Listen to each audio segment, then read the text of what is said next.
TGI Friday. What up, everybody? Hope everybody good, man. I'm here trying to get everybody on board. Everybody got the ability to check out the most realest sports show. That's right, the most realest sports show. We keep it 100, man, the raw truth, man. If we don't, I don't want it on my set. I told all my guys that. Don't come with no weak shit. You either bring it correct or don't bring it at all. Shout out to everybody, man. TGI Friday, like I said, another show. Let me get these peoples in.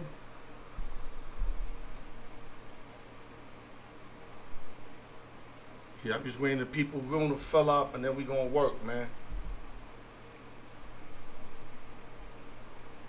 Give me a minute, guys. What up, Suge Knight in the building, baby? Salute the Suge Knight, baby. We gonna get that southern food real quick, daddy. You already snow, baby. We gonna get that southern food, baby. Yes, sir. You can hear me, Suge? You hear me? Big J Carter in the building, baby. Mr. NBA, I see you, baby. Yeah, J, I can't do it like that because I got a lineup. But I promise you, if you want to get on next week, I got you. Yeah, I already got a lineup, big dog. I would love to have you, but I got my lineup. Next week, I got you. Real talk. Douglas Bender in the building. What up, baby? The Philly kid, fresh out of a win. Yes, sir. Let me let it fill up, man, and we going to start this, man. Lot of news. Yeah, we got Jeff Gersten in the building, Sportsbook Jeff. You know what I mean? Got my man, Young MG. We going to give it to y'all, man. Big O in the building. I see you, Big O. Yeah, I missed you too, man. I missed the whole crew, man. George Santana in the building. Steve Levine. You know what? Let's start the show, man. A lot of people tapping in, man. Al York Sports, baby. The raw truth, man. Y'all know how I give it up, man. TGI Fridays, baby. No drinking and driving. You already snowed, baby. Y'all get a drink driving ticket or arrested, I'ma holler at y'all, man. All the fucking warnings I gave you motherfuckers, man. Yes, sir. Giants is doing their thing. Sure, I see you. Only problem is you gonna have to play Cooper Rush in them this week. I don't know. Yes, sir. Like I said, TGI Friday, let's get it, man. Bow down, man. This joint is called Bow Down, man. Let me, before I start the show, let me make sure I get something off. My first week in transition, my new job. A lot of my people where I work at want to know what's going on. And best I can say is that God is gravy, man. God is good, man. And it, you know, it was great in both places. But for me and my body, I had to get out that graveyard. The graveyard was killing me. Now, y'all, different build-up. My body just can't take it no more, man. And with that, let's start the show. Go to YouTube, like, share, subscribe, hit the notification bell. You already know what it is. Shout out to the East Coast, West Coast, Midwest, Las Vegas, New York City, LES to the death. Nueva York. Shout out to Syndicate Radio TV. I haven't heard from you, Dino. I hope everything's good with you, brother. Hit me up. Shout out to Dwayne Beeman. Big fight tomorrow. Dog, no excuses. I don't want to hear no excuses. You go in there and you knock this motherfucker out. Because if you leave it to the referees or some headbutt shit, I ain't gonna lie to you, my brother. I love you to death, but I'm blaming you. Because you know what you up against. So you lay this motherfucker down. Motherfucker look like Madonna. Lay him the fuck out. That's all I'm saying. I don't want to hear nothing. You got to take care of this and move on. This is your time. You got to capitalize. Shout out to Price Tag Entertainment. My man Big P. Love you, dog. You know how we roll. Shout out to Price Tag Entertainment. Need advertisement, hit me up and I'll hook you up. Need instrumentals, hit my man Mac Warner. Open sessions and giveaways, man. I know there was a transition week, so it was like my worst week in the giveaways. We only sold out 1. We always sell out 2, but I'm trying to sell out 3. This week is all good. There was a lot of confusion, y'all, but I need y'all to participate. Let the next person know. That's all I'm asking, man. I give y'all all this work every fucking week, twice a week, and you can't tell one person to join a $5 giveaway. Just think about that. Let me move on. Let's go right to the MLB. Sad news real quick. Rest in peace to Maury WILLS, a Dodger great who intimidated pitchers by his base-stealing skills. Played shortstop for the Dodgers, won 3 championships with the championship Dodgers. Rest in peace, Maury WILLS. Let's keep it pushing. Go to the NFL. Cleveland Browns linebacker Anthony Walker Jr., who got carted off the field yesterday. It was kind of a weird play because he got hit high, but his leg went out. I didn't see anything funny with his leg, unless I got to see the replay or something, but it really didn't look like much, and he's out for the season with a torn quadrant.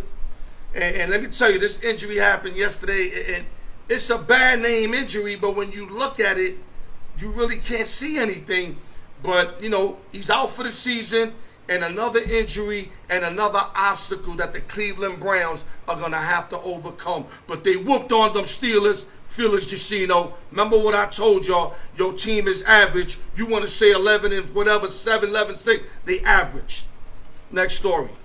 San Francisco 49ers tight end and all-pro tight end Greg Kittle is happy to be back. He will play this Sunday night at Mile High Stadium against the Denver Broncos. Salute to George Kittle. I love Kittle. Kittle's a beast. Him and Kelsey, choose your poison. Other news. The Los Angeles Rams tight end Bryson Hopkins suspended 3 games for violating NFL substance abuse policy. I'm not even going to say nothing. I keep telling y'all motherfuckers, the software they got, the systems they got to catch you, you can't beat the system. Leave the shit alone, man. Shout out to everybody tuning in, man. Yo, Jay, I'm going to get you on next week. If you give me your word, I got you. Other news. A week and change after suffering fractured rib cartilage, Chargers quarterback Justin Herbert is ruled day to day. Now, like I said last week, he's a hit away from them knocking him out for like half a season or a whole season. If you the Chargers, you got to trend lightly. If you're going to play him, you know, you play a kind of game where you keep him away from, you know, just dropping back and letting it go deep. Maybe you run everything short, a lot of runs. I don't know. Maybe you just put the back up. But you do not want to lose Justin Herbert for the season, because if you do, your season is finito. Other news. Baltimore Ravens added veteran Jason Pierre-Paul to aid their pass rush, which is struggling. Now, they put pressure against Joe Flacco, but they really couldn't put pressure in the second half against Tua Tagovailoa, and that's why one of the main reasons they lost the game. A lot of people finger pointing at Lamar. I wouldn't go there. Lamar did his part. Did he struggle late? Yes. But that's not Lamar's fault. The defense couldn't stop Waddle or Hill. And Tua dropped them for 6 touchdowns at Baltimore. So how do you blame Lamar Jackson for that? But asking Jason Pierre-Paul should increase their pass rush, and they should be better when it comes to rushing the quarterback. Last but not least, before I get my man Young MG in the building, yeah, Eagles doing their thing, son. I can't lie. Trey Lance to the San Francisco 49ers quarterback is out for the season. Now, I wish I had more time on this topic, but unfortunately I don't. This was a bad number 4 overall pick by the Niners. They traded a lot of pieces to move up for Trey Lance, and he's still not better than Jimmy G. The kid lit it up in college. I understand that. If I'm correct, North Dakota State, I might be wrong. Don't hold me to that. That is not the NFL, dogs. And in his best days, he looked average. I'm sorry. The 49ers fumbled on getting this guy. They fumbled that. But what they didn't fumble is that they kept Jimmy G. And Jimmy G right now being in that lineup gives them a chance to still make a run at the Super Bowl. Because if they didn't have Jimmy G, and let's say they had like a regular backup, you know, like Case Keenum or something, their season would have been over. Jimmy G, we know, took him to the Super Bowl.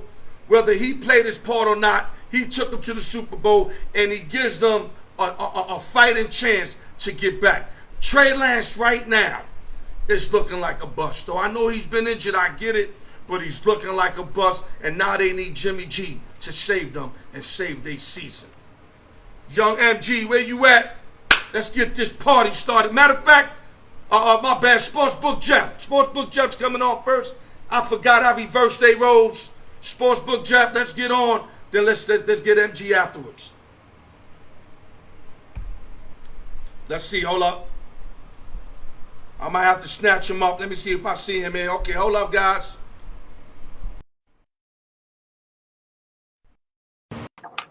What up, baby? What up? Sportsbook Jeff in the building. I see the brightness behind you. What's going down, baby? Well, all right, a couple quick things. Just want to say, hey, Mark Guillory, your Raiders do not have the bragging rights against my Arizona Cardinals. And I told you Kyler was going to do it. Thank you, Kyler, for having my back. Number two, hope everybody puts a shout out to Al. Again, I want to give him some credit.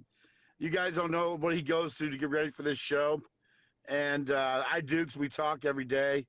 And want to really say, you know, with everything he had going on between a car issue and starting a new job and everything like that, personal issues, you know, Al kept it real. He got his job done. He worked so hard for you guys, and you guys don't realize how good you have it with Al. So thank you, Al, for everything you do. Thank you, brother. I take that to the heart. Much appreciated, Sportsbook Jeff. That's why you earned that name right there. Sportsbook Jeff, let's go right into Aaron Judge. I know I had some other stuff for you. I got you. We got to clear the water with Aaron Judge. Triple crown possibility. Doing it without the juice. And we spoke about Pujols on the last show, so we don't have to re-bring up Pujols, another great individual. And God, I hope he gets 700. But Aaron Judge, describe to the platform the kind of year in your eye that you think that Aaron Judge is having for my New York Yankees. Well, I think we are definitely seeing a special, you know, definitely a special year, an all-time great year, you know, out of Aaron Judge. I know from you being from New York and some of the people we know out here from New York, you know, it's kind of a little bit of a bias when you see a Yankee doing it. But from a Cardinal fan standpoint, appreciate everything he's done. I mean, here's a guy that turned down, you know, over $200 a bag before the year started betting on himself. You know, he felt like he was being undervalued. And he was. The annual wasn't what it's supposed to be. The credit I give him is coming out and having the year that he's put up. And it's not just, you know, the Triple Crown. It's the on-base percentage. It's the slugging percentage. We're talking about, you know, number one in all five of those categories. Now, is it on par with, say, a year that maybe, you know, Ruth had in 27 when he had the 59 homers and he had a 370 batting average and 170 some odd RBIs? No. But back then also you had pitchers going out and pitching, you know, both games of a doubleheader. And by the time their arms get ready to fall off, they're throwing 75 mile an hour. It wasn't like today where, you know, you get a starting pitcher out, the next guy comes in throwing 103. Mm-hmm. So, I mean, you got to give credit to him. And he withstood a very long duration of a prolonged slump by the Yankees, you know, and kept him afloat, still came out with the key hits. So, I mean, I got nothing but love for Judge and what he's doing. Do I think that, you know, in terms of the home run record, you know, 61 the number? I'm a purist. So from a purist standpoint, I would say 61 is the record. But the fact of the matter is that I also believe when it comes to steroids, I have a different point of view. It doesn't make you hit a home run. It makes you hit the ball farther. And do I think that Bonds was capable of hitting 73 and McGuire hitting 70 and Sammy hitting his 68 without it? I absolutely do. It's the guys like Brady Anderson that hit 50 when you hit a top end at 13 is taking jobs from a guy down in AAA. Yeah, Brett Boone and company. Right. So to me, I still think the record is 73, but I think it's still a great feat that he's done it clean to get to 61 and can't take that away from him. Okay, let me make 2 points real quick. He's hitting so good, like I say, going for the Triple Crown, etc. Nobody acknowledges the guy's defense. The guy got a right fielder's arm playing center field. I mean, now that we got Beta out there, now he can go back to right field. Thank God for Beta being back, your ex-teammate. And, he gets to the ball. He runs the bases pretty good. I mean, listen, man. He's the closest thing to Barry Bonds. That Barry Bonds never got on that juice. Because Barry Bonds can steal bases, run first to third, throw you out at the plate, make the rundown catches, and hit the ball as far as anybody. So us as the New York Yankees, we got to try everything in our power to re-sign this guy. And my gut feeling right now, I don't think he's going to sign with us because what we offer him and how unhappy he was.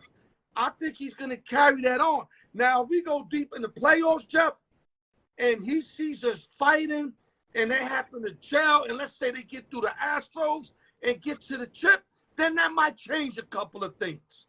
But if they get an early exit, Judge is adios, amigos. I'm telling you right now, a Yankee fan all my life, he is not going to stay if they get knockout exit. Now, they do get the bye, I know that. But I'm talking about when they get back on the field, they lose that first series, especially if they get beat up in that first. He is out. But let me mention something else that's kind of ironic. Maris hit those home runs in 1961, right? Right. 2022 is 61 years away. Yeah, and he's going after the record, 61 home runs. So that's ironic, man. I mean, do the math on that. What are the chances of all them three things happening? And if he gets the Triple Crown. And don't forget the Mariners hit 61 against the Boston Red Sox. There you go. There you go. Okay, so great year for Aaron Judge. Hopefully he clears. He's going to get the MVP, but hopefully he gets the Triple Crown and, of course, the 61-plus homers. Your last take on him before we move on. Make it quick. My last take is this for you Yankee fans. I can tell you from Pujols leaving back in the day that enjoy these last few weeks. I don't think he's re-signing in New York. He's a Bay Area kid, okay, and he's been disrespected.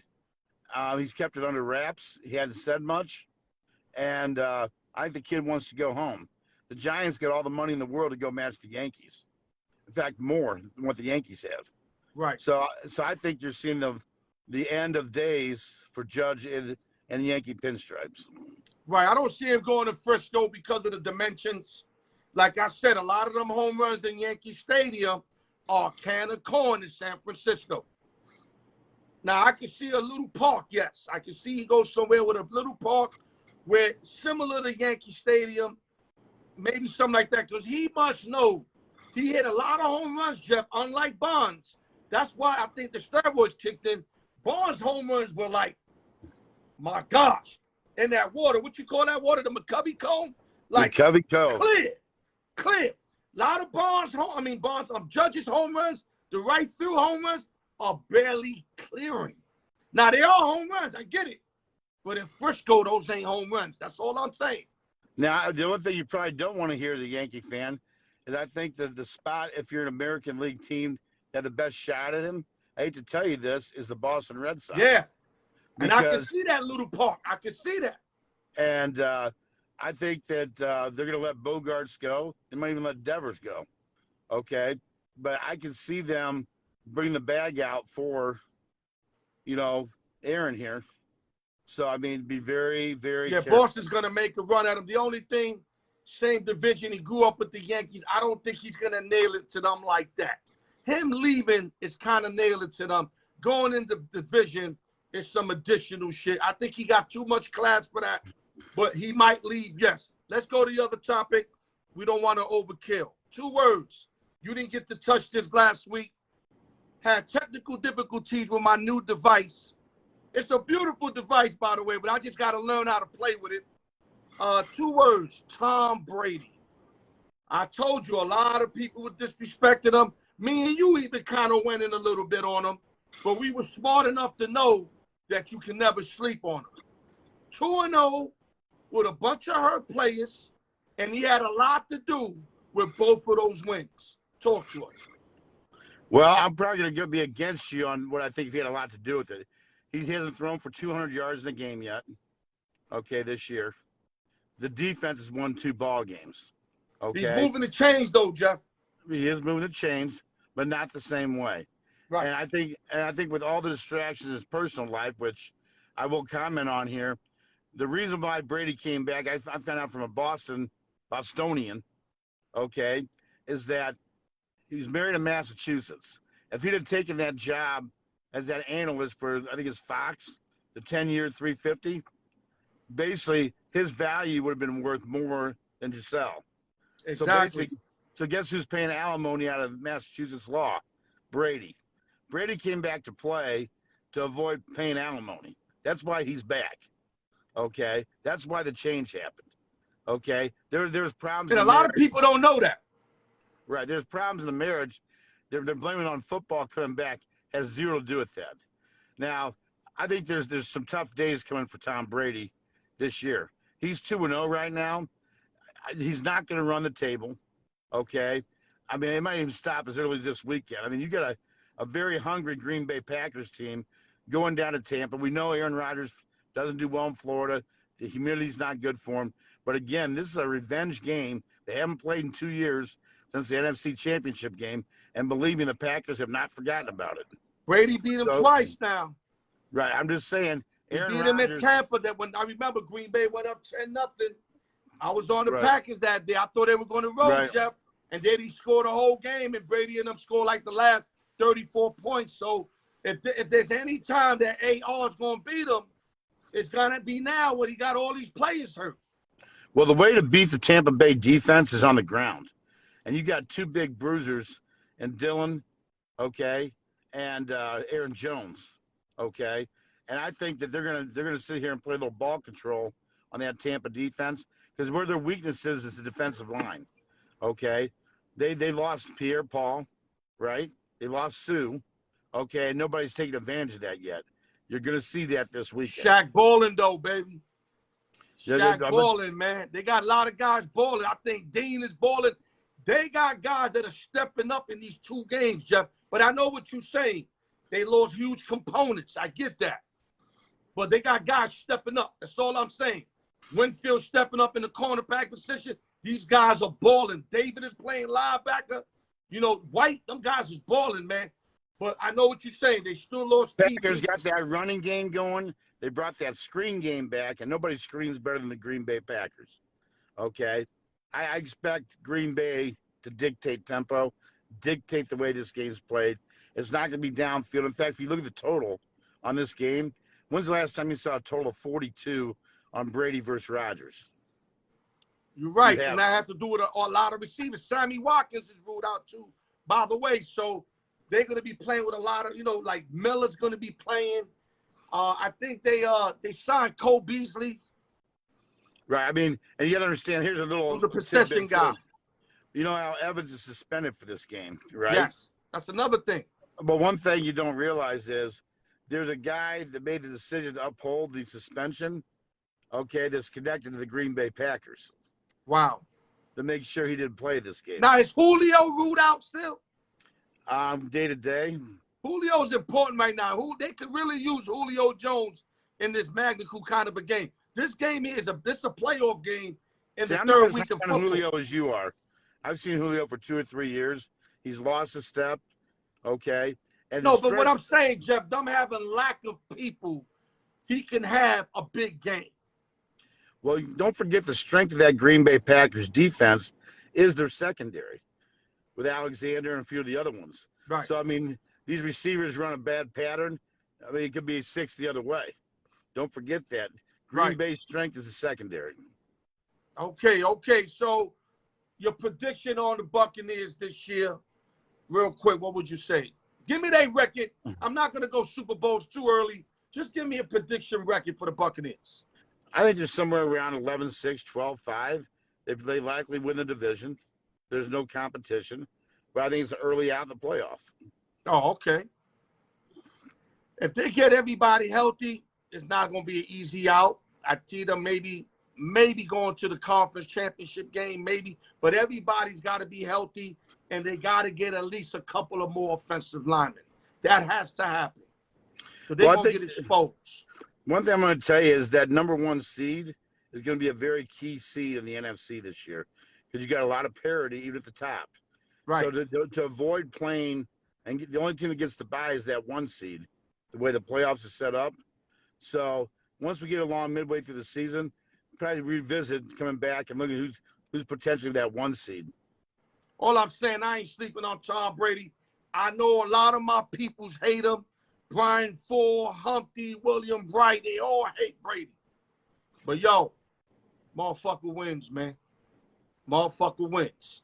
And don't forget, let's go to our last topic, game of the week. That offensive line now is still not going to hold up for 17 Like I games. said, they got to get some bodies. They know they got to get some bodies. The brass know they got to get some bodies. There will be bodies available, Jeff.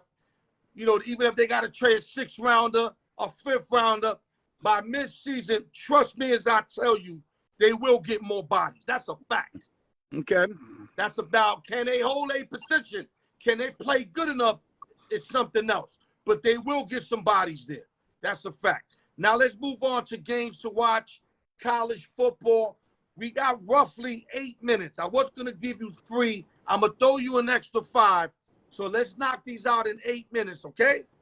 Will do. First game, USC Trojans versus the Oregon State.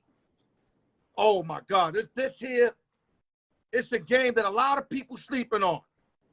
Oregon State is plus 5.5, 6.5, wherever you get the line at. What is it, 6.5 now? It opened at 6.5. It's down to 5.5. And okay. The Trojans are going into one of their house of horrors here. They've lost straight up 3 of the last 5 at Oregon State. So this is going to be interesting, very interesting. So, and what's your lean? Like, we're not giving out spreads, just your lean. We're not doing spreads on this. Well, I'll tell you what. I look at this game as the first real challenge that Riley's going to see in that Pac-12. And you've got an Oregon State team that is under the radar. They're not ranked. They're 3-0, and they've beaten Boise. They've beaten the same Fresno team the USC's beaten. And on a little FCS team put up 68 last week. So we already know they can score with them. Okay? Right. This is a night game, so it's a late night game, I believe, tomorrow night. I see all kinds of fireworks going off in this game. Okay? I think it's a high-scoring game.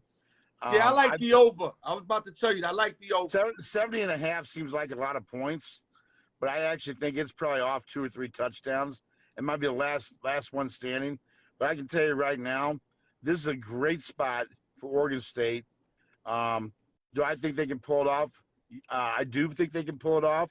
So I do like Oregon State to take down the Trojans or at least cover the spread, yes. Yeah, I would say maybe the spread. I think the Trojans will find a way. But a gun in my head, I have to run with the spread with the Cowboys. I really do. Okay, game number 2.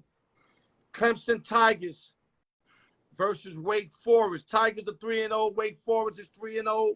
The line is 7.5 for the Tigers. Your take. Right now, I mean, going into this year, Clemson having to prove offensively that they could come down and score. There's been some signs of improvement, but now you're facing kind of the ultimate test. Wake Forest is like a pinball machine. They put the points up. And they didn't lose much by losing that quarterback from last year, right? No. I think Wake Forest, I mean, they got caught looking ahead a little bit last week, pulling out a 38-37 win. This line's only 7, open at 7.5, down to 7 for Clemson. All the money's on them. It hasn't moved. This game's being played at Wake. We'll find out. I tell you, if Wake Forest jumps on these boys, Wake can definitely pull the upset. But something tells me in this game that just based on how Wake Forest played last week, that there's some very much weakness on that defense that I think the Clemson athletes can expose. So I lean towards Clemson. I don't know if they're going to cover the spread, but I think that they can actually win the game. Yeah, I think Clemson wins the game. But like I said, it ain't no gun to our head. It ain't no spread. These games to watch, we only do leans on this. I like Clemson to win the game. Okay, the third game we looking at, Jeff, Texas Longhorns 2-1 versus Texas Tech Red Raiders 2-1. The line is 6.5 for the Longhorns. Talk to us. Well, I can tell you this game opened up at 4.5, jumped to 7, back down to 6.5. This is the kind of game in the past that the Texas Longhorns have shit their pants on. Okay, going into the big game and playing Oklahoma. It's the first road game of the year. I don't think this Texas Tech team's that great. I saw last week, I loved NC State on a high spread. They blew them out. But something tells me that, when these two teams get together, that it's probably going to be a ball game this week. It's going to be a test for Texas. Gun to head, I think they find a way to pull out a very close victory, but I wouldn't be surprised. I like Longhorns even to cover the spread. I think they could win at least by 7, but I like them to win. I like the Longhorns on this game. Now let's go to our fourth game real quick. We got 4 minutes, Jeff. One of your favorite games of the day, by the way. The Florida Gators 2-1 versus the Tennessee Volunteers, who are 3-0. The line is 10.5. I'll let you talk and I'll give my opinion. 10.5 for the Volunteers. Talk to us. Well, I mean, this is the first time in 15 years that Tennessee's been favored against Florida. Been a long time coming. 15 years? 15 years. Wow. I didn't know that. Florida's, played a pretty decent schedule. They knocked Utah off, but they've really been kind of skating since then. And this Tennessee team I gave you before the season started, this is a team that's under the radar. They're going to pull some upsets. They're going to get Bama, or they're going to get Georgia at some point this year, and they're going to beat one of them. I don't know who it's going to be, but they're going to get one of them. Now, with that being said, for this game against Florida, boy, I hate to be wearing a Florida Gator uniform. So, in tandem, sing with me. Good old Rocky Top, Tennessee. And you hear that a lot come tomorrow. So, they play that after touchdowns, Al, just so you know. Yeah, I think they're going to roll 2. I think Florida hangs early. Volunteers, runs with it late. I like Volunteers. Okay, last but not least, Jeff, before we close it up, you got the Arkansas Razorbacks 3-0 versus Texas A&M 2-1. The line is A&M minus 2.5. Talk to us. Well, obviously, the big question is, can A&M score enough to beat Arkansas? They showed some decent signs against Miami, but that defense is the second best defense in all college football, next to the Bulldogs out in Georgia. Arkansas has struggled every year. They've lost 9 of 10 to Texas A&M. I think Texas A&M's already had their wake-up call. I have a lot of App State caught those guys. Right. Jimbo Fisher, this is a game that they know if they lose, they're out of the national title. But I tell you what, A&M is too physical defensively. Okay, and they're going to go and they're going to put the Hogs on lockdown. Okay. So we liking A&M, what you're saying? I see A&M with a pretty comfortable, steady defensive battle that they win. I'm going to go on the Razorbacks. I'm going to jump on the other side just to fuck with you, Jeff. I'm going to take the Razorback. Jeff, close it out real quick. Well, I tell you what, we got an interesting weekend ahead of us. We got the Judge and Pujols going for it. I kind of see, I think Pujols might get his done before Judge. I kind of see possibly in L.A., where he played half his games with the Angels, and the Dodgers, and he's in the Cardinal uniform. I see something happening this weekend with 3 left-handed pitchers going for the Dodgers. It sets up well for Pujols. He going to feast off those left-handers, baby. Yep. So good setup weekend for Pujols. Really, the race is going to be next week when the Braves go see the Mets. I think they play during the week. I don't know what to say at this point. I think that the loser of that series is in a very bad situation, the wild card. They're probably having to go through the Padres, and then if you beat the Padres, who are starting to get hot, you got the Dodgers. So that's might be the biggest series of the entire NL playoffs before the playoffs. So that's my preview. Is I expect Pujols to have 700 probably by the end of the weekend. Judge, I don't know because I don't think the Red Sox want to give it up. And then in terms of the biggest series coming up in baseball, look for that Mets-Braves series next week. Right, there you go, Sportsbook Jeff. A pleasure as always. Link up tonight. We got a lot of catching up. We got the tournament to do. And get that money, dog. I know you got to get to work. Appreciate you. And we'll get back real soon. All right. Sportsbook Jeff, baby. Hold up. Yeah, try to X yourself out, Jeff.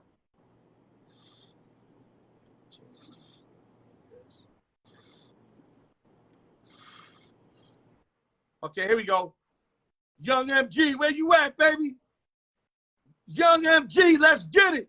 Raider Nation, let's go. Oh, I'm going to get at you with the Raiders. They fucked me up this weekend. Messed up 2 of my tickets. Let me see if I can find them. Hold up, y'all. Sess in the building, X in the building. Benny Bellotto in the building. I'm just calling you out. Tammy 9 in the building.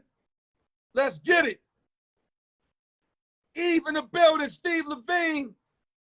Carlos Vohina, my little baseball partner when we were like 11, I think, or 8. I don't know. Guy was nice. Left-handed hitter. Real nice. All right, let me see if I see my man, Young MG.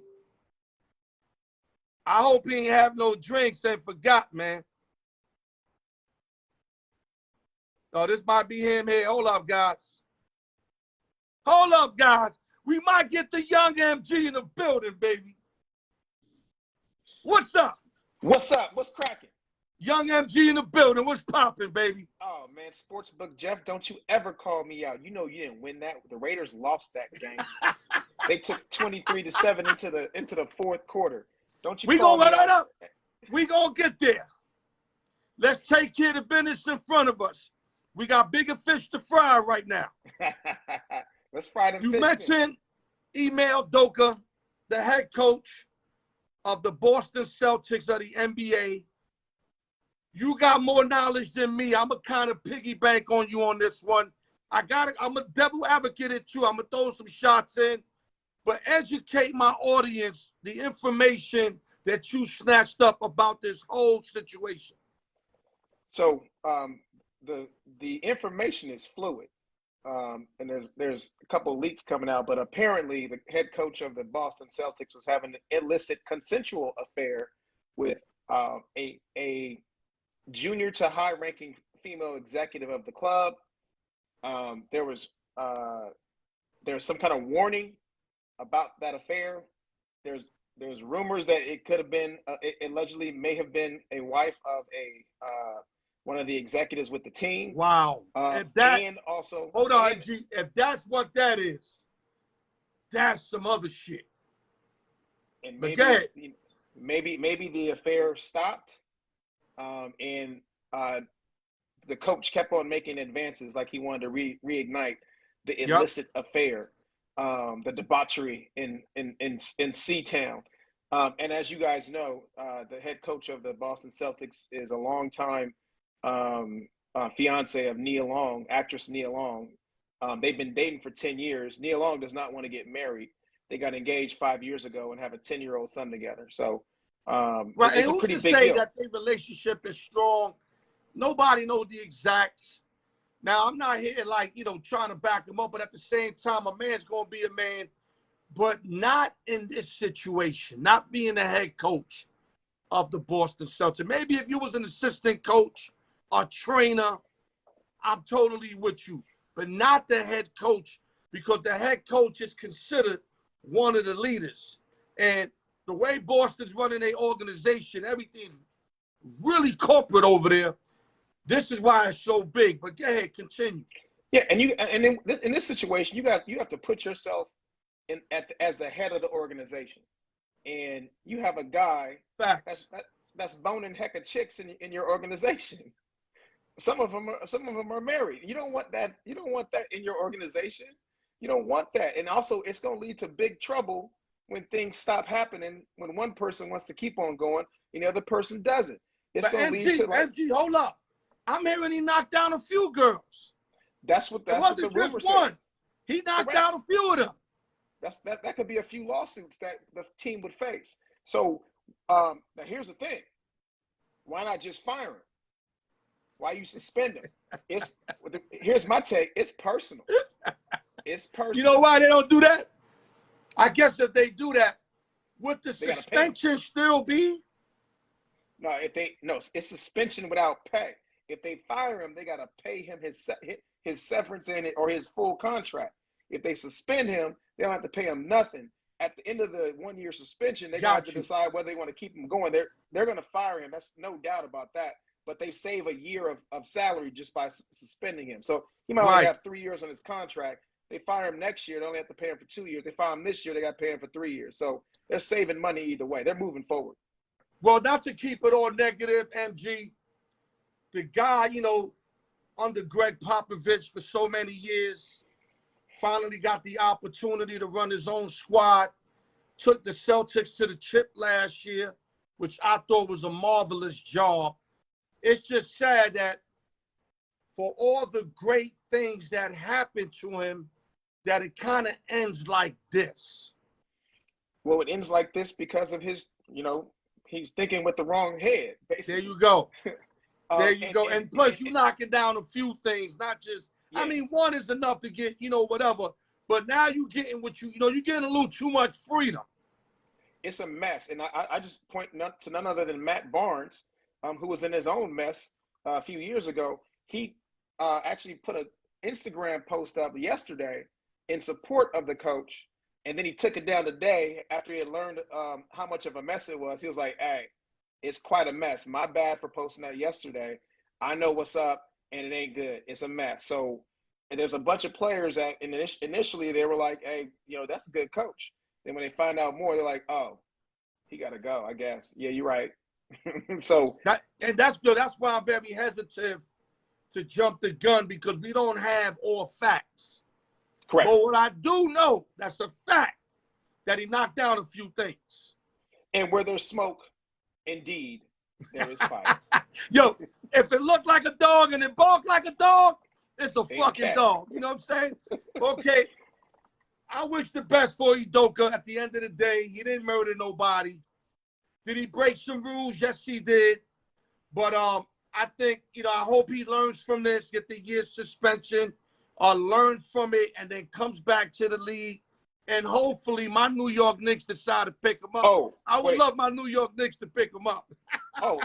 Oh, come on, Al. You think he's coming back to the league after this? Yeah, he'll come back. I think, no, sir. What you think? You think he ain't gonna want to? Or you think they're gonna give him a lifetime? It's gonna be a lifetime blackball. He's not coming back to NBA coaching at all as an assistant. He's not coming back as a trainer. He's gonna be coaching. I don't think so. He's gonna be coaching South Dakota AAU if he wants to come back. You think so? You think they're gonna boycott him? It's that serious where. So it must be some stuff I don't know about then. Maybe there's a lot of stuff that ain't come out. If it's as big as even Matt Barnes says, it's not. He's gonna be the silent ban of the NBA coaching, like they did with Mark Jackson, like your boy. Like he's not getting no head coach gigs. It's a silent ban, and he didn't even do nothing wrong except preach.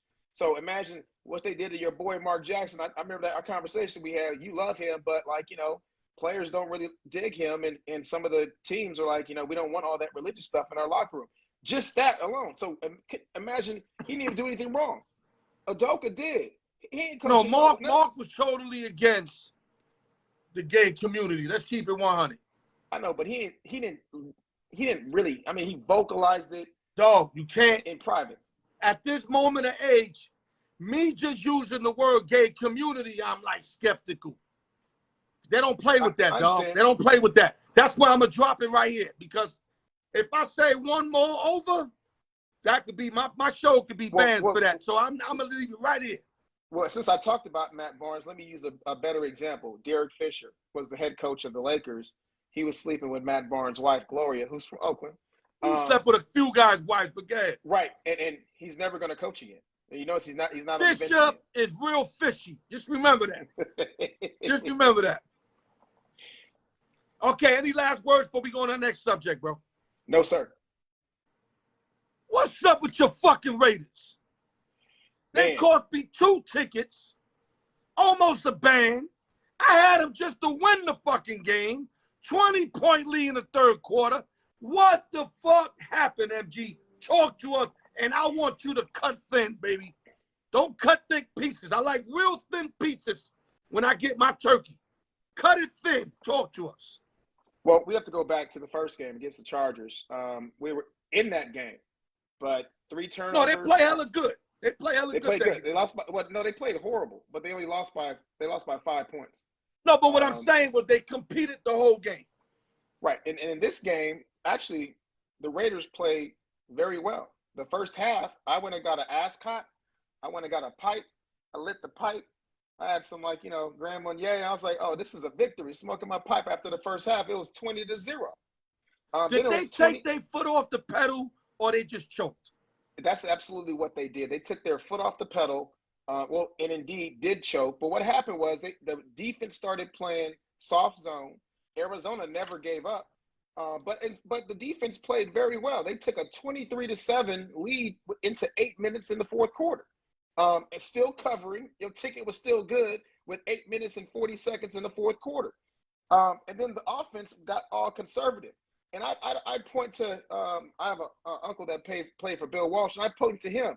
He never took the pedal his foot off the pedal. He put his foot on your jugular if he was up by 20. He wants to be up by 40.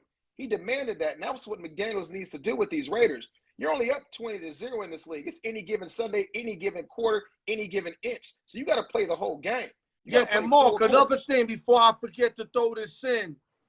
The time of possession, like midway through the fourth quarter, was impeccable. The Raiders only had it for 4 minutes with 26 minutes in the second half. Cardinals ruled the time of possession, ruled the first down, ruled the game after that. It's almost like I said, they took their foot off the pedal, celebrated, and forgot to play because, my man, there was a lot of games like that this week. That's what made it a little easier for me because the Ravens game was like that. The Raider game was like that. And there was another, I think the Browns lost the big lead. The Browns game. Right? So it was 3 games of favorites. All that, not all that at home. Yeah, all that at home because the Ravens were at home. So 3 home favorites all gave up big leads in the second half. And you can't have your marquee receiver catching 2 passes for 12 yards. You can't do that. Yo, they was out of sync, bro. He wasn't getting no time. He was rushing. They was out of sync. Well, I can point to a couple plays, especially in overtime, and everybody talks about the defense and how the defense stunk. I don't believe it. I think the defense actually played most of the second half. And as a matter of fact, they had to go after the fourth quarter. They were playing defense. Then they had to go play defense again in overtime. Yeah, that was bad. And they stopped the Arizona Cardinals, so they got the ball back. We got the ball back, and then Renfro fumbled on that second play, on the first play. Let me freeze you right there. Let me freeze you, Mark. Big Raider guy, by the way. Big Raider guy, Mark Gilliam. You in field goal range. That's Carson's field goal range, correct? Absolutely.